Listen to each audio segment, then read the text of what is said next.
There is a tremendous fear of being labeled a bigot or a racist or an Islamophobe, which, by the way, applies to you whether you are inside Islam or whether you're outside Islam.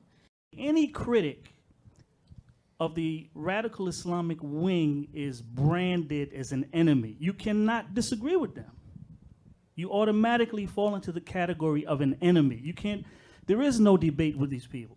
My new film, Jihad in America, The Grand Deception, explores how Islamists intimidate their critics into silence to control media coverage in order to suppress any discussion of radical Islam. During a recent discussion about the film, panelists kept returning to this point.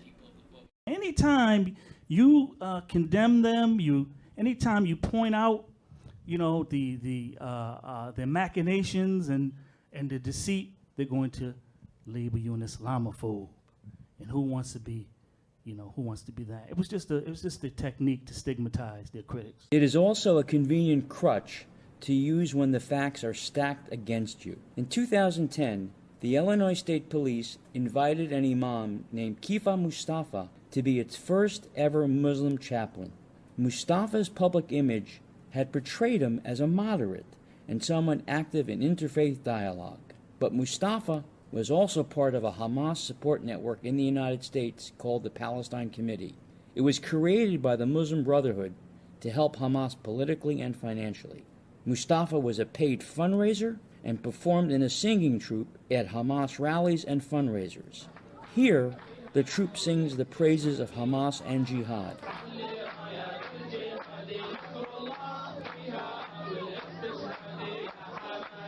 Shocked by these disclosures, the Illinois State Police rescinded its offer for Mustafa to serve as a chaplain. The Council on American Islamic Relations, or CAIR, which also has its origins in the Palestine Committee, cried foul. Rather than arguing the facts, however, its spokesman attacked me personally. This individual, Stephen Emerson, he has a track record of anti-Muslim innuendo where he attacks Muslim leaders with guilt by association and other types of exaggerations, half-truths in order to smear them and in order to instigate fear in government and other agencies so as not to associate and engage these individuals. So as far as we're concerned, his work was run-of-the-mill. To our shock and dismay, the Illinois State Police Department caved in to this form of Islamophobia and fear-mongering. In fact, everything we wrote in exposing Mustafa's radical beliefs and actions were taken from official court records. And when Mustafa sued the state police, a federal judge ruled that he had no case and granted the state summary judgment. CAIR tried to use the same tactics to discourage people from seeing The Grand Deception.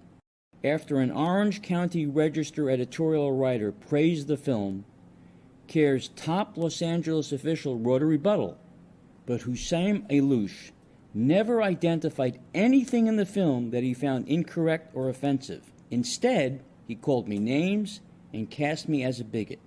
I even offered to meet with Alouche in a public forum to discuss the film, but he never responded. When people do see the film, the response has been overwhelmingly positive. Judges honored it as the best documentary film at festivals in Beverly Hills, New York, and South Carolina. But that hasn't stopped Islamists and their supporters from trying to suppress the film.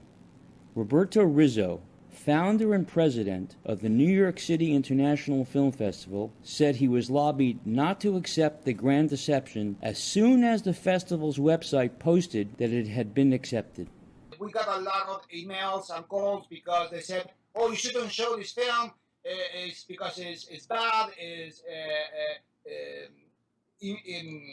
give a hatred to people. Such criticism rang hollow because Rizzo saw the film and found nothing in it at all objectionable. He invited the critics to the screening and even offered them a chance to challenge producers during an open question and answer session, but none showed up. Instead, they said, shame on the festival for showing it. I said, no, it's not a shame of the film festival. I want to show the film is going to be shown. You're not going to tell me why to remove the film because the film doesn't inflate any hatred to any race, to anybody, to any religion, nothing. It's clear. And it's very unfair when people didn't see the film, tell me what to do with the film festival. That really infuriate me. This PowerPoint, obtained by the Investigative Project on Terrorism, contains a slide that shows how CAIR similarly tries to manipulate others in the media. It is very important. Media in the United States is very gullible. Okay? When they will see you have something, especially as a Muslim, if you have something to say, they'll come running to you and take advantage of that. This manipulation has a significant impact on public perception and government policy. For 5 years, it has been official government policy to avoid using words like Islamist and jihad when discussing Islamic terrorism. I still don't understand why we can't talk about Fort Hood, in the way that it should have been discussed, or why certain words have been redacted from governmental agencies in a country where if we can't name a problem, we certainly can't solve it. That's really the philosophy in medicine. If you can't identify a pathology, you cannot come up with a solution. Physician Kanta Ahmed, a proud Muslim, advocates for pluralism and a contemporary brand of religion that offers spiritual guidance while embracing liberty and democracy. But those positions, which often conflict with national Islamist groups, are largely shunned by American publications. One of the people taped undercover was talking about how the media is so interested in the Muslim voice. Use it to your advantage. Let me tell you my experience, which is that they're interested in a certain kind of correct Muslim voice. Mine is not a correct voice or a popular voice, which is an attempt to conceal or control this conversation.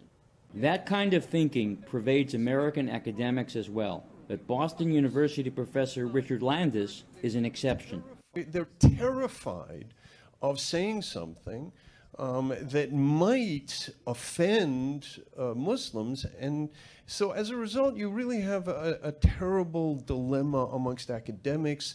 Anybody who doesn't line up is essentially intimidated into silence. They get marginalized and so on.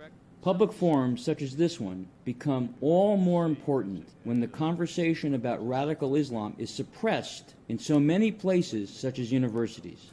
I'd like to make one point about what's going on in academia, which is that there is a sort of radical, there's a sort of what you might call a red-green alliance between sort of radical political leftists on the one hand and the Islamists, both of whom view sort of Western imperial colonialism as the enemy that must be destroyed.